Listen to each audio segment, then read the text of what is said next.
Hello welcome back to my channel. ഇന്ന് ഞാൻ വന്നിരിക്കുന്നത് ഒരു തൈര് ചട്നിയുടെ റെസിപ്പിയുമായിട്ടാണ്. യൂട്യൂബിൽ 70 ലക്ഷം ആൾക്കാർ കണ്ട് വൈറലായ ഒരു തൈര് ചട്നിയാണിത്. ഈ ഒരു തൈര് ചട്നി മാത്രം മതി ഒരു പ്ലേറ്റ് ചോറ് കഴിക്കാൻ. അത്രയ്ക്ക് ടേസ്റ്റാണ് കേട്ടോ ഈ തൈര് ചട്നിക്ക്. കൂടെ ഒരു അടിപൊളി സാമ്പാറും സൈഡ് ഡിഷായിട്ട് ഒരു അച്ചാറും കൂടി ഉണ്ടെങ്കിൽ ലഞ്ച് അടിപൊളിയാക്കാം. അപ്പോൾ എങ്ങനെയാണ് ടേസ്റ്റി ആയിട്ടുള്ള തൈര് ചട്നി ഉണ്ടാക്കുന്നതെന്ന് ഒന്ന് നോക്കാം. അപ്പോൾ ഒരു ബൗളെടുക്കുക. ഇതിലേക്ക് നല്ല പുളിപ്പുള്ള കട്ടി തൈര് എടുക്കുക. അത് 1.5 കപ്പ് ഞാൻ ഇതിലേക്ക് ഒഴിച്ചു കൊടുക്കുന്നുണ്ടേ. വെള്ളം ചേർക്കാത്ത നല്ല പുളിപ്പുള്ള നല്ല കട്ടി തൈര് തന്നെ വേണം കേട്ടോ ഈ റെസിപ്പി ഉണ്ടാക്കാൻ. അപ്പോൾ ഞാൻ 1.5 കപ്പ് തൈര് ഈ ബൗളിലേക്ക് ഒഴിച്ചു കൊടുത്തിട്ടുണ്ട്. ഇനി വേണ്ടത് നമുക്ക് കുറച്ച് ക്യാരറ്റാണ് കേട്ടോ. അപ്പോൾ ഒരു കപ്പ് ഗ്രേറ്റ് ചെയ്ത ക്യാരറ്റ് ഞാൻ ഇതിലേക്ക് ഇട്ട് കൊടുക്കുന്നുണ്ട്. അടുത്തതായി നമുക്ക് വേണ്ടത് ഒരു 1/2 ഇഞ്ച് നീളത്തിലുള്ള ചെറിയ ഒരു കഷ്ണം ഇഞ്ചി ചെറുതായിട്ട് അരിഞ്ഞതാണേ. അതിനുശേഷം 2 പച്ചമുളക് ചെറുതായിട്ട് അരിഞ്ഞത് അതും കൂടി ഇട്ട് കൊടുക്കാം. ആവശ്യത്തിനുള്ള ഉപ്പിട്ട് കൊടുക്കാം. ഒരു 1/2 ടീസ്പൂൺ ഉപ്പൊക്കെ ഇട്ട് കൊടുത്താൽ മതിയേ. അപ്പോൾ ഇതിലേക്ക് 1/2 ടീസ്പൂൺ ഉപ്പും കൂടി ഇട്ട് കൊടുത്തിട്ട് ഇത് നന്നായിട്ട് എല്ലാം കൂടി നന്നായിട്ട് മിക്സ് ചെയ്തെടുക്കാം. ഇനി നമുക്കിതൊരു സ്പൂൺ വെച്ച് നന്നായിട്ട് മിക്സ് ചെയ്ത് കൊടുക്കാം. അപ്പോൾ ഇത് നന്നായിട്ട് മിക്സ് ചെയ്തെടുത്തിട്ടുണ്ട്. ഇനി നമുക്കിതങ്ങോട്ട് മാറ്റി വയ്ക്കാം. ഇനി ഒരു പാൻ അടുപ്പത്ത് വയ്ക്കുക. ഇതിലേക്ക് ഒരു 2 ടേബിൾ സ്പൂൺ വെളിച്ചെണ്ണ ഒഴിച്ചു കൊടുക്കാം. മീഡിയം ടു ലോ ഫ്ലെയിമിൽ വെച്ച് ഇത് നന്നായിട്ടൊന്ന് ചൂടാക്കുക. അപ്പോൾ എണ്ണ നന്നായിട്ടൊന്ന് ചൂടായിട്ടുണ്ട്. ഇനി നമുക്കിതിലേക്ക് 1/4 ടീസ്പൂൺ കടുകിട്ട് പൊട്ടിക്കാം.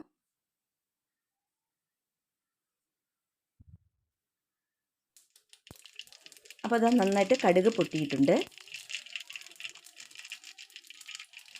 ഇനി നമുക്കിതിലേക്ക് 4 വറ്റൽമുളക് ഇട്ട് കൊടുക്കാം. പൊട്ടിക്കണ്ട കേട്ടോ, മുഴുവനായിട്ട് ഇട്ട് കൊടുത്താൽ മതി. ഇനി നമുക്കിതിലേക്ക് 2 പച്ചമുളക് ചെറുതായിട്ട് അരിഞ്ഞത് അതും കൂടി ഇട്ട് കൊടുക്കാം. പച്ചമുളകൊക്കെ നന്നായിട്ടൊന്ന് വാടി വരട്ടെ. ഒന്ന് ഇളക്കി കൊടുക്കാം. പച്ചമുളകൊന്ന് വാടിക്കഴിഞ്ഞാൽ പിന്നെ നമുക്കിതിലേക്ക് ഒരു മീഡിയം സൈസ് സവാള ചെറുതായിട്ട് കൊത്തിയരിഞ്ഞത് നമുക്കിതിലേക്ക് ഇട്ട് കൊടുക്കാം. ഇനി ലോ ഫ്ലെയിമിൽ വെച്ച് കൊടുക്കണം കേട്ടോ. എന്നിട്ട് നന്നായിട്ടൊന്ന് ഇളക്കി കൊടുക്കാം. ഉള്ളി നന്നായിട്ട് വഴന്നങ്ങ് സോഫ്റ്റ് ആവണ്ട, ചെറിയൊരു കിരികിരിപ്പ് അതിന് വേണം. ഇതിലേക്ക് കുറച്ച് കറിവേപ്പില ഇട്ട് കൊടുക്കാം. അപ്പോൾ ഇതെല്ലാം കൂടി നന്നായിട്ട് ഇളക്കി കൊടുക്കാം.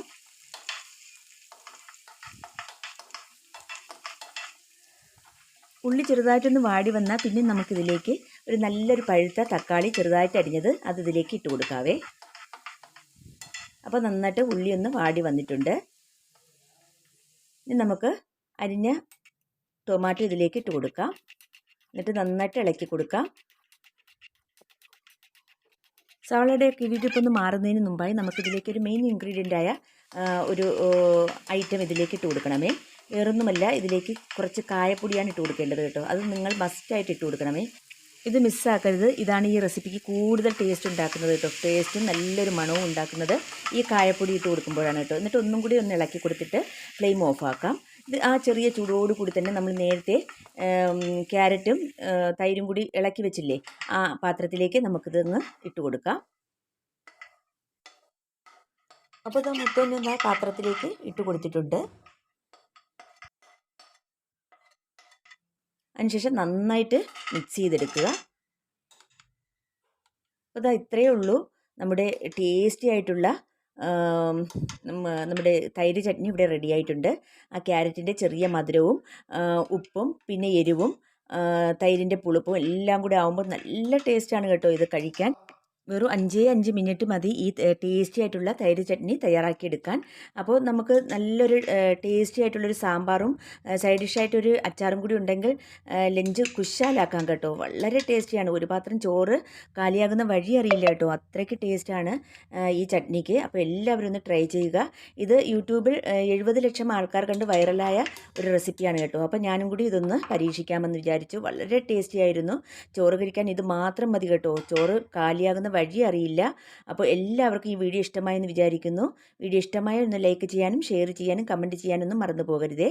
പിന്നെ എൻ്റെ വീഡിയോ ആദ്യമായിട്ട് കാണുന്ന കൂട്ടുകാരും കണ്ടിട്ട് ഇതുവരെ സബ്സ്ക്രൈബ് ചെയ്യാത്ത കൂട്ടുകാരും ഉണ്ടെങ്കിൽ പ്ലീസ് ഒന്ന് സബ്സ്ക്രൈബ് ചെയ്തൊന്ന് സപ്പോർട്ട് ചെയ്യണേ. ആ തൊട്ടടുത്ത ബെൽ ബട്ടണും കൂടി ഒന്ന് പ്രസ് ചെയ്ത് ഓൾ എന്ന ഓപ്ഷനും കൂടി എനേബിൾ ചെയ്താൽ ഞാൻ ചെയ്യുന്ന എല്ലാ വീഡിയോസിൻ്റെയും നോട്ടിഫിക്കേഷൻ കറക്റ്റായിട്ട് നിങ്ങൾക്ക് എത്തും. അപ്പോൾ പ്ലീസ് സബ്സ്ക്രൈബ് ചെയ്തൊന്ന് സപ്പോർട്ട് ചെയ്യുക. നിങ്ങളുടെ സപ്പോർട്ട് ഉണ്ടെങ്കിൽ മാത്രമേ നമുക്ക് മുന്നോട്ട് പോകാൻ കഴിയുകയുള്ളൂ. അപ്പോൾ നിങ്ങളുടെ സപ്പോർട്ട് ഉണ്ടാകുമെന്ന് പ്രതീക്ഷിക്കുന്നു. ഇതുപോലുള്ള നല്ല വീഡിയോസുമായി വീണ്ടും വരാം. അതുവരേക്കും എല്ലാവർക്കും താങ്ക് യു.